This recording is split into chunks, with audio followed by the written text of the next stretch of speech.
Wal iradatu. Wal iradatu ayil masyiatu wa hiya takhsisul mumkinil aqli bi ba'di ma yajuzu alaihi minas sifati duna ba'din wa bi waqtin duna akhar. Irada yaitu maksudnya adalah masyiatu wa hiya takhsisul mumkinil aqli.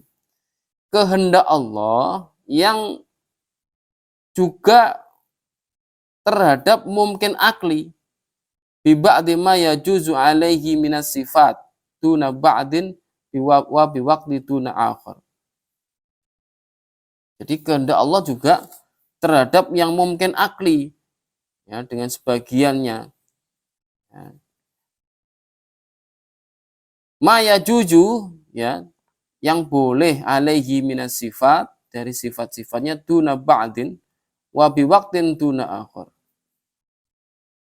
Kehendak Allah. Jadi kehendak Allah ada, ya pasti akan ada. Jika Allah tidak berkehendak, ya tidak akan ada. Nah, begitu. Iradah, kehendak. Jadi sesuatu yang menciptakan, yang berhubungan dengan sifat kholik. Ya, namanya sifat kholik itu pasti ada kehendak untuk menciptakan. Kemudian kalau sudah ada kehendak untuk menciptakan, ada kuasa, yaitu kuasa untuk menciptakan. Nah, berarti apa? Sifat Tuhan itu harus ada iroda, harus ada kholik, harus ada kudroh. Nah, makanya ketika Nabi Ibrahim berdebat dengan Raja Namrud, saat patung-patung itu dipenggal dirusak, disisakan satu yang paling besar, itu kan hujah. Nah, kemudian Nabi Ibrahim diadili, kamu yang menghancurkan berhala-berhala ini.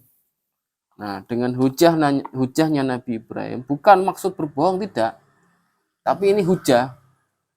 Lihatlah apa yang ada di patung yang besar itu. Nah, pada saat itu kampaknya diletakkan di lehernya, dikalungkan di lehernya. Nah, dengan hujah itu berarti apa? Orang sudah langsung, kaumnya Nabi Ibrahim sudah langsung memahami bahwa ya berhala itu tidak bisa berbuat apa-apa. Dengan hanya menunjukkan bahwa kampak yang dikalungkan di leher patung yang paling besar. Nah, di situ banyak orang yang masih iskal, masih tidak mau menerima hujah Nabi. Padahal mereka sudah iskal duluan, di mana patung itu tidak bisa berbuat apa-apa. Nah, begitu. Kalau tidak bisa berbuat apa-apa, berarti tidak punya kehendak, kan begitu. Nah, jadi kalau sudah tidak punya kehendak, berarti sudah tidak punya kuasa apa-apa. Nah, ini hujah simpel, sedikit bicara tapi maknanya dalam, menjurus ke dalam sanubari seseorang. Nah, kebanyakan para nabi itu qalilul alfat kasirul ma'ani, sedikit ucapannya tapi banyak maknanya yang menunjam ke dalam hati sanubari umat-umatnya.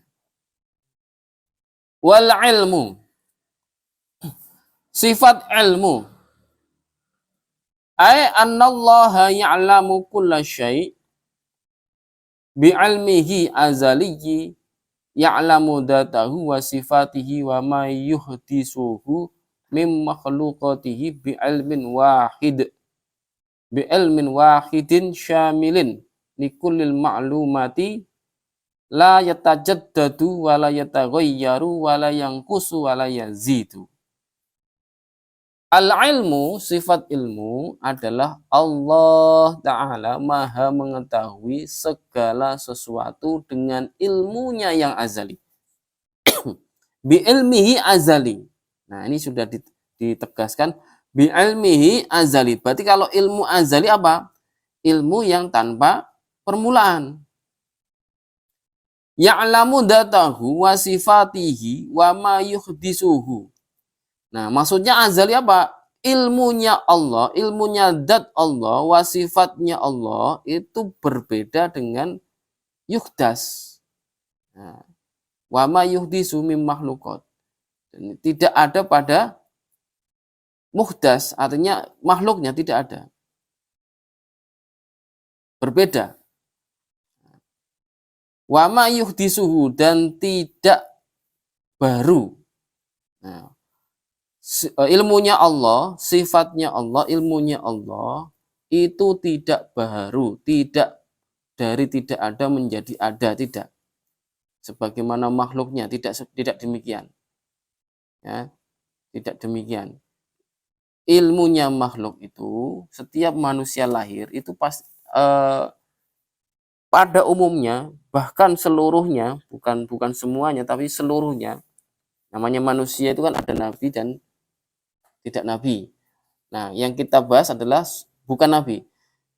Orang yang lahir yang bukan nabi itu bodoh dulu, tidak tahu apa langsung ngerti. Bodoh dulu, tidak ngerti dulu. Bahkan tidak tahu siapa ibunya, mana ayahnya, nggak ngerti. Kalau nggak diajari orang tuanya kan. Bahkan bayi pun ketika misalnya lahir, bapaknya mati, ibunya mati, ini juga tidak tahu siapa bapaknya, siapa ibunya. Kalau nanti suatu saat, kalau sudah gede diberitahu. Kan begitu. Nah, ilmunya Allah tidak demikian. Ilmunya Allah, ilmuhu azali. Ilmunya Allah itu azali. Azali ya tidak bermula. Oleh karena itu apa? Ilmunya Allah wahidin syamilin.